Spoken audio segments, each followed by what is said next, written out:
ಮುಖ್ಯಮಂತ್ರಿ ಸಿದ್ದರಾಮಯ್ಯನವರ ವಿರುದ್ಧ ತನಿಖೆಗೆ ಬೆಂಗಳೂರಿನ ಜನಪ್ರತಿನಿಧಿಗಳ ನ್ಯಾಯಾಲಯ ಆದೇಶವನ್ನು ಕೊಟ್ಟಿದೆ.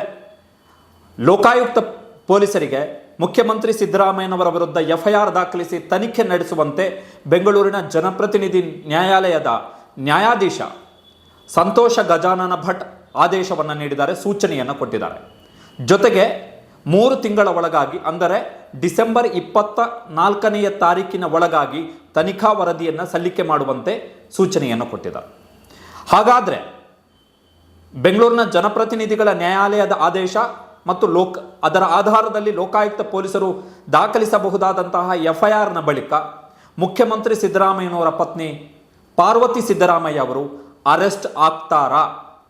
ಮುಖ್ಯಮಂತ್ರಿ ಸಿದ್ದರಾಮಯ್ಯನವರ ಪತ್ನಿ ಪಾರ್ವತಿಯವರನ್ನು ಲೋಕಾಯುಕ್ತ ಪೊಲೀಸರು ಅರೆಸ್ಟ್ ಮಾಡ್ತಾರ, ಅವರನ್ನು ಜೈಲಿಗೆ ಹಾಕ್ತಾರ? ಮುಖ್ಯಮಂತ್ರಿ ಸಿದ್ದರಾಮಯ್ಯನವರ ಪತ್ನಿ ಎಲ್ಲೂ ಕೂಡ ಸಾರ್ವಜನಿಕವಾಗಿ ಕಾಣಿಸಿಕೊಂಡಿರಲಿಲ್ಲ.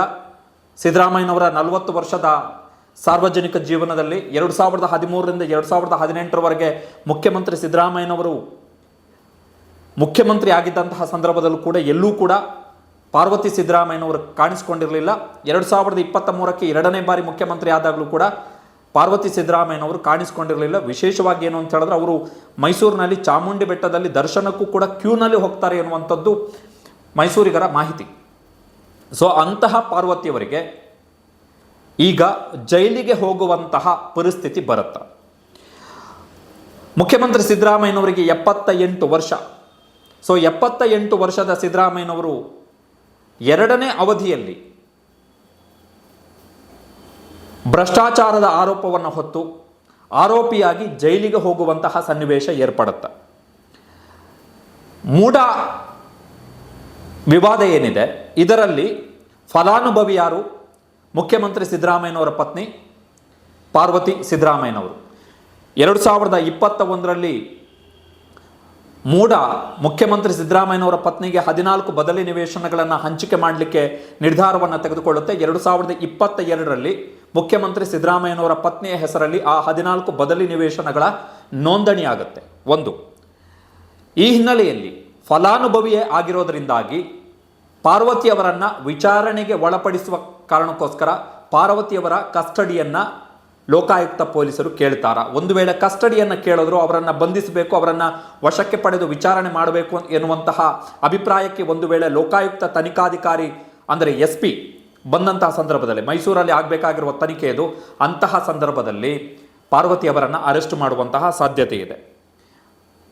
2014ರಲ್ಲಿ ಸಿದ್ದರಾಮಯ್ಯನವರು ಮುಖ್ಯಮಂತ್ರಿ ಆಗಿದ್ದಂತಹ ಸಂದರ್ಭದಲ್ಲಿ ಪಾರ್ವತಿಯವರು ಮೂಡಕ್ಕೆ ಅರ್ಜಿಯನ್ನು ಸಲ್ಲಿಸ್ತಾರೆ, ಬದಲಿ ನಿವೇಶನವನ್ನು ಕೊಡುವಂತೆ, ಪರಿಹಾರ ಕೊಡುವಂತೆ ಅರ್ಜಿಯನ್ನು ಸಲ್ಲಿಸ್ತಾರೆ. ಸೊ ಮೊದಲ ಫಲಾನುಭವಿ ಅವರು.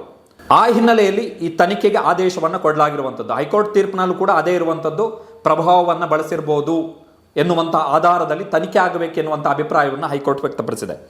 ಇನ್ನು ಸಿದ್ದರಾಮಯ್ಯನವರ ಬಾಮೈದ ಮಲ್ಲಿಕಾರ್ಜುನ ಸ್ವಾಮಿ 1998ರಲ್ಲಿ ಡಿನೋಟಿಫೈ ಆದಂತಹ ಭೂಮಿಯನ್ನು 2004ರಲ್ಲಿ ಮಲ್ಲಿಕಾರ್ಜುನ ಸ್ವಾಮಿಯವರು ಖರೀದಿ ಮಾಡ್ತಾರೆ.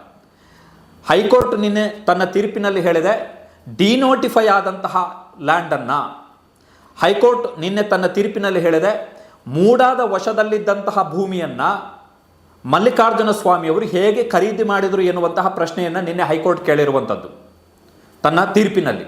ಸೊ ಆ ಹಿನ್ನೆಲೆಯಲ್ಲಿ ಮಲ್ಲಿಕಾರ್ಜುನ ಸ್ವಾಮಿ ವಿರುದ್ಧವೂ FIR ದಾಖಲಾಗುತ್ತೆ.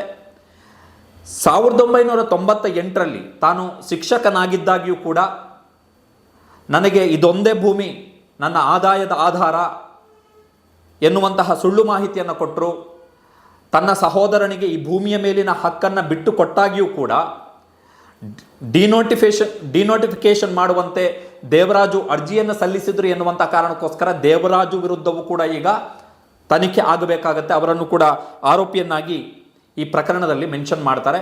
ಇನ್ನೊಂದು ಅಂಶವನ್ನು ನಿನ್ನೆ ಹೈಕೋರ್ಟ್ ಹೇಳಿದೆ, ಏನು ಅಂತ ಹೇಳಿದ್ರೆ ಅಧಿಕಾರಿಗಳು, ರೆವಿನ್ಯೂ ಇನ್ಸ್ಪೆಕ್ಟರ್ ಮತ್ತು ಜಿಲ್ಲಾಧಿಕಾರಿ ಮತ್ತು ತಹಶೀಲ್ದಾರ್ ಕಚೇರಿಯಲ್ಲೇ ಕೂತ್ಕೊಂಡು ಈ ಭೂಮಿ ಮೂಡಾದ ವಶದಲ್ಲಿದ್ದಾಗಿಯೂ ಕೂಡ ಇದು ಅಗ್ರಿಕಲ್ಚರ್ ಭೂಮಿ, ಇದನ್ನು ಕನ್ವರ್ಟ್ ಮಾಡ್ಬೋದು, ರೆಸಿಡೆನ್ಷಿಯಲ್ ಪರ್ಪಸ್ಸಿಗೆ ವಸತಿ ಉದ್ದೇಶಕ್ಕೋಸ್ಕರ ಪರಿವರ್ತನೆ ಮಾಡಬಹುದು ಎನ್ನುವಂಥ ಟಿಪ್ಪಣಿಯನ್ನು, ಅಭಿಪ್ರಾಯ, ರೆಕಮೆಂಡೇಶನ್ ಮಾಡಿದ್ದಾರೆ ಕಚೇರಿಯಲ್ಲಿ ಕೂತ್ಕೊಂಡು. ತಹಶೀಲ್ದಾರ್, ರೆವಿನ್ಯೂ ಇನ್ಸ್ಪೆಕ್ಟರ್ ಮತ್ತು ಜಿಲ್ಲಾಧಿಕಾರಿ ಎನ್ನುವಂಥ ಅಭಿಪ್ರಾಯವನ್ನು ನಿನ್ನೆ ಕರ್ನಾಟಕ ಹೈಕೋರ್ಟ್ ತನ್ನ ತೀರ್ಪಿನಲ್ಲಿ ಹೇಳಿರುವಂಥದ್ದು. ಸೊ ಆ ಹಿನ್ನೆಲೆಯಲ್ಲಿ ಈ ಅಧಿಕಾರಿಗಳ ವಿರುದ್ಧವೂ ಕೂಡ FIR ದಾಖಲಾಗಬಹುದು.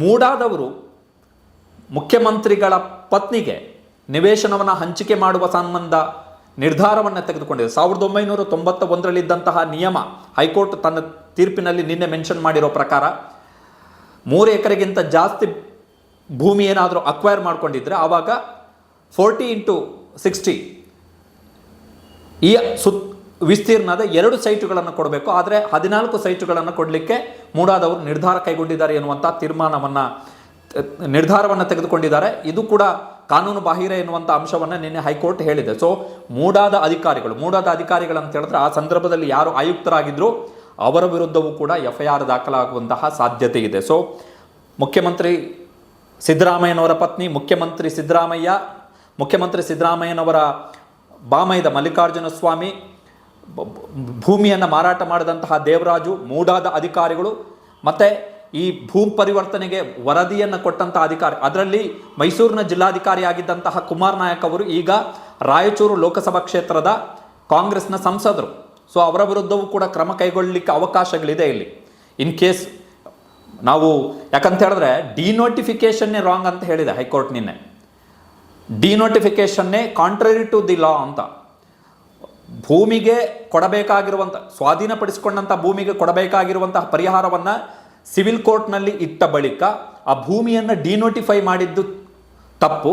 ಜೊತೆಗೆ ಮೂಡಾದ ವಶದಲ್ಲಿ ಭೂಮಿ ಇದ್ದಾಗಿಯೂ ಕೂಡ ಇದು ಅಗ್ರಿಕಲ್ಚರ್ ಭೂಮಿ, ಇದನ್ನು ಕನ್ವರ್ಟ್ ಮಾಡಬಹುದು ಅಂತೇಳಿ ಕಚೇರಿಯಲ್ಲೇ ಕೂತ್ಕೊಂಡು ಅಭಿಪ್ರಾಯವನ್ನು ಕೊಟ್ಟಿದ್ದಾರೆ. ರೆವಿನ್ಯೂ ಇನ್ಸ್ಪೆಕ್ಟರ್, ತಹಶೀಲ್ದಾರ್ ಮತ್ತು ಜಿಲ್ಲಾಧಿಕಾರಿ ಎನ್ನುವಂಥ ಅಭಿಪ್ರಾಯವನ್ನು ಹೈಕೋರ್ಟ್ ವ್ಯಕ್ತಪಡಿಸಿದ್ದ ಹಿನ್ನೆಲೆಯಲ್ಲಿ ಅವರ ವಿರುದ್ಧವೂ ಕೂಡ FIR ದಾಖಲಾಗುವಂತಹ ಸಾಧ್ಯತೆಗಳಿದೆ. ಸೊ ಮುಖ್ಯಮಂತ್ರಿ ಸಿದ್ದರಾಮಯ್ಯನವರ ಪತ್ನಿ ಜೈಲು ಪಾಲಾಗ್ತಾರಾ ಮುಖ್ಯಮಂತ್ರಿ ಸಿದ್ದರಾಮಯ್ಯನವರ ಜೊತೆಗೆ?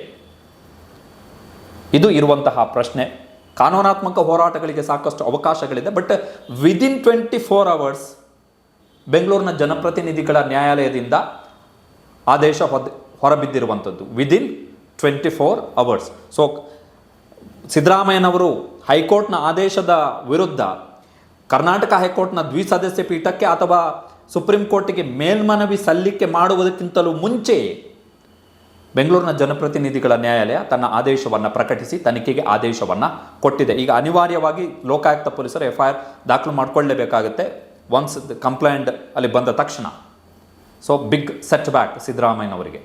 ಮುಖ್ಯಮಂತ್ರಿ ಸಿದ್ದರಾಮಯ್ಯನವರ ಪತ್ನಿ ಬಹುಶಃ ಒಂದು ವೇಳೆ ಅವರನ್ನು ಅರೆಸ್ಟ್ ಮಾಡಿದ್ರೆ ಬಹುಶಃ ಕರ್ನಾಟಕದ ರಾಜಕೀಯ ಇತಿಹಾಸದಲ್ಲಿ ಭ್ರಷ್ಟಾಚಾರಕ್ಕೆ ಸಂಬಂಧಪಟ್ಟ ಹಾಗೆ ಬಂಧನಕ್ಕೆ ಒಳಗಾದಂತಹ ಮುಖ್ಯಮಂತ್ರಿಯೊಬ್ಬರ ಪತ್ನಿ ಎನ್ನುವಂತಹ ಮೊದಲ ಕಳಂಕವನ್ನು ಪಾರ್ವತಿಯವರು ಹಚ್ಕೋಬೇಕಾಗತ್ತೆ.